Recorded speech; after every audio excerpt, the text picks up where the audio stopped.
di PPSID Angkatan 2022. Di sini saya akan membacakan cerpen yang berjudul Perempuan Pencemburu karya Ide Aryata Swetama. Perempuan pencemburu itu tak pernah lengah sekejap pun mengawasi suaminya.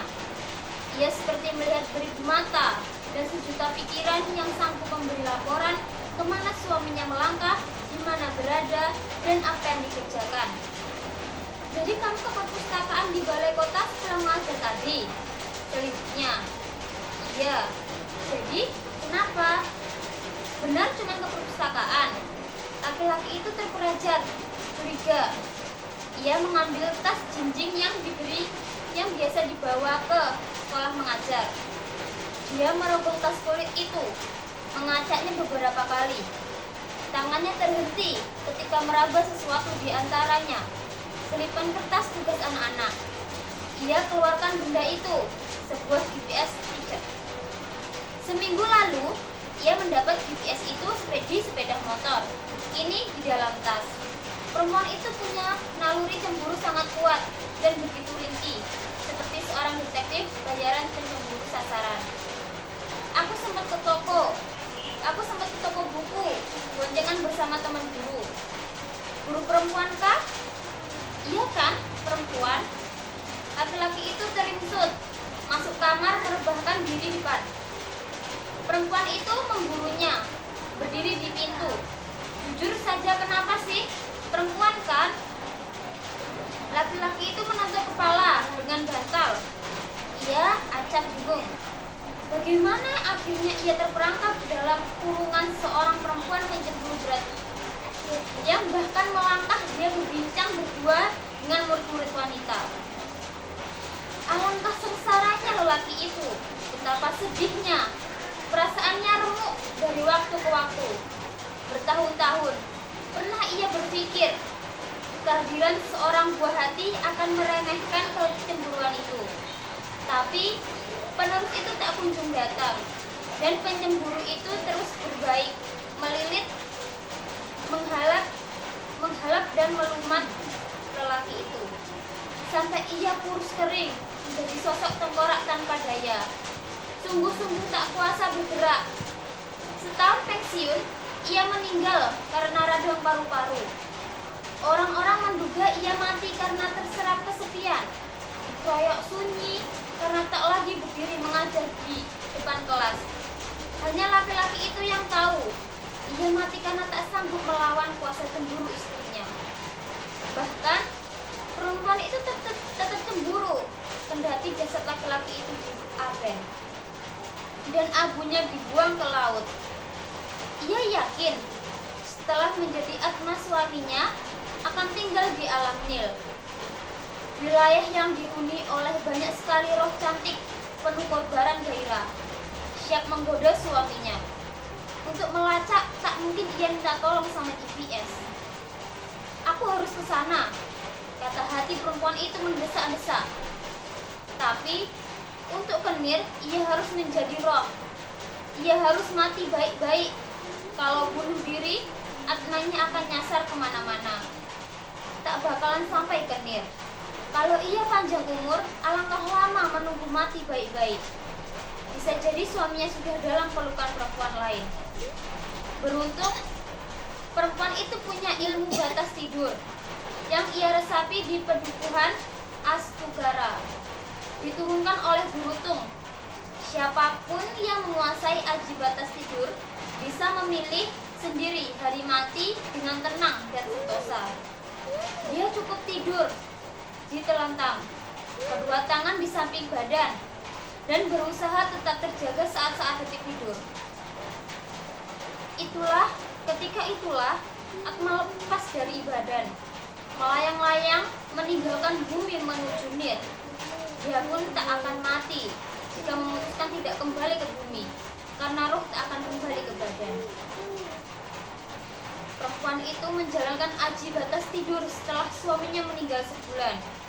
Orang-orang berujar betapa setianya perempuan itu pada pasangannya, sampai-sampai mati cuma 4 pekan setelah ditinggal suami. Hanya perempuan yang sangat setia bisa menjalankan asih seperti itu. Komentar orang-orang disertai ratap tangis kerabat. Hujan turun lebat ketika perempuan itu tiba di Mir. Kabut menyelinap di mana-mana, di wilayah yang tak mengenal perbedaan siang dan malam.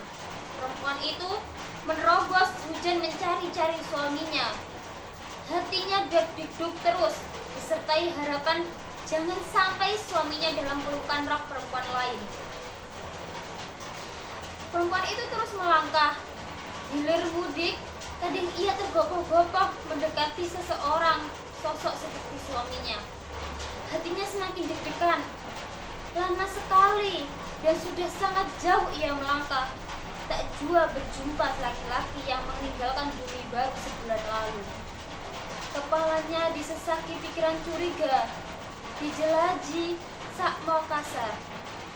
Cemburu berputar kencang dalam dadanya, bagai hendak merontokkan jantung. Ketika ia melihat seorang separuh baya menjinjingkan buku catatan. Pipi orang itu gembul, berkucir, dan rahang bawah terdorong ke depan, dan jidat menonjol. Hingga bola mata tampak masuk ke dalam cetuknya. Ia mendekati laki-laki itu, mencapuk tangan di dada. Bolehkah hamba menanyakan keberadaan seseorang? Sapanya. Hamba baru sampai. Ingin tahu keberadaan suami hamba yang datang ke Mir sebulan lalu. Perempuan itu menyebut kematian suaminya menjadi jelas-jelas dirinya. Penyebab kematian untuk dicocokkan dengan catatan yang dibawa oleh si pipi gembul itu. Wah. Belum sejam lalu suami memunitis ke bumi, ujar si pipi gembul setelah memeriksa catatan. Perempuan itu tercengang. Begitu cepat, adakah sesuatu yang mengharuskan ia merintis kembali? Dia roh yang baik, sebelum sepantasnya dia berada di Mir. Bumi membutuhkannya. Boleh hamba tahu di mana ia menitis? Jadi apa? Dia akan menyempurnakan baktinya sebagai guru di kota yang dihuni sebagai suku dan bangsa. Mohon ampun, hamba lancang. Bolehkah hamba segera menyusul dia? Si pipi gembul tersenyum. Ini demi kesetiaan atau hamba bersumpah akan terus merawatnya kemanapun dia pergi? Merawat atau menjaga? Karena setia atau karena cemburu, si pipi gembul terkekeh. Perempuan itu melongos malu, tapi ia sebahagia karena diperkenalkan kembali ke bumi segera. Padahal belum separuh hari dia di Mir. Tapi kedudukan dan martabatmu akan berbeda jauh dengan dia. Tidak apa-apa, yang penting kamu ditakdirkan selalu dekat dan bersama. Terik matahari memanggang ketika perempuan itu lahir di lereng bukit yang terpisah. Di tengah gubuk petani miskin, dia meneruskan sekolah selepas SMP, bertani membantu orang tuanya. Kemudian seorang kerabat mengajaknya ke kota, menyerahkan dia ke keluarga seorang guru yang beristri karyawan bank untuk jadi pembantu rumah tangga, mengurus seorang anak balita.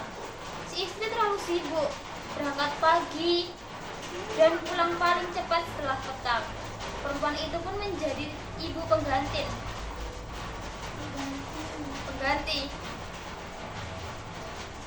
Perempuan itu pun menjadi seperti ibu pengganti, mengurus seluruh keperluan rumah tangga, dan ia selalu merasa dekat dan berhasrat memiliki laki-laki guru itu. Ia cemburu jika melihat si istri bermesraan dengan suaminya. Ia sering mengintip jika laki-laki guru itu duduk memangku istrinya di ruang tengah dalam cahaya remang sambil menonton televisi. Ibu tak baik kalau bermesraan sama bapak, protesnya kepada istri suatu saat ketika mempersiapkan sarapan. Tentu si istri heran dan merasa tidak cuman guyonan belaka. Memangnya kenapa? Kamu iri ya? Hihihi. Perempuan itu cemberut karena tidak baik saja kalau kebetulan saya lihat, ujarnya. Ketus berlalu menyelat langsung ke dapur. Dia merasa si istri menjadi halang untuk memiliki laki-laki dulu itu. Dia bernekat melenyapkan agar dia terbebas dari cemburu. Sudah dia pilih cara paling jitu, yaitu meracun. Kakek perempuan itu seorang dukun yang sering menolong orang desa. Penderitaan muntah darah karena diracun. Dari si kakek, ia paham bermacam jenis racun yang kasar, yang begitu diminum membuat seorang sakit perut, terkapar muntah darah, sampai racun sangat halus yang 6 bulan baru tanpa akibatnya. Perempuan itu mudah memperoleh 1.000 kuningan dari bengkel kerja, membuat gamelan dari desa Tingging. Tulang dibakar dengan mudah ia cari ketika mengabdi di Ngamben. Buah lempani yang tumbuh di kampungnya. Racun itu ia tuangkan ke dalam kopi susu yang dihidangkan buat perempuan karyawan bank itu setiap sarapan. Dicampur setengah sendok madu untuk menyamarkan rasa. Tentu, yang paling gairah adalah perempuan pembantu rumah tangga itu. Kini ia mencekal nasib sang guru, tapi cemburunya tetap meledak-ledak. Selalu ia bertanya penuh selidik, kemana saja si guru pergi, apa kesibukannya. Ia juga melarang sang guru berbicara dengan murid-murid wanitanya. Suatu hari, perempuan itu bertanya, kemana lagi itu pergi? Sesuai rapat guru di kantor dinas pendidikan. Jadi bapak cuma rapat, tidak kemana-mana setelah itu. Oh, ya. Saya singgah ke perpustakaan kota, baca-baca. Dengan siapa ke sana? Dengan guru perempuan kah? Laki-laki itu menyeripkan alis untuk mengerti mengapa ia dituduh. Ya. Ada guru perempuan yang ikut. Kami bertiga ke sana. Setelah itu, bapak ke pasar Kereneng kan? Ada apa aja ke sana? Laki-laki itu semakin bingung. Kami beli soto, lapar. Tentu ia tak tahu kalau sebuah GPS dipasang sebagai motornya, melacak keberadaannya.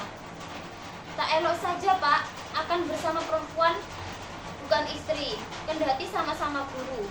Di Alamnir, perempuan itu menjadi perbincangan di antara para pencatat arma. Geranjannya yang kini memberikan buat perempuan cemburu itu berat seperti itu, sampai membuat pesaing. Jika ia datang lagi ke Nir, tanya si pipi gembul kepada rekan-rekannya. Tak ada yang menjawab. Mungkin karena belum ada hukumannya, atau mereka sudah menimbang-nimbang penuh aksama. Sekian cerpen yang dapat saya baca. Sekian, wassalamualaikum warahmatullahi wabarakatuh.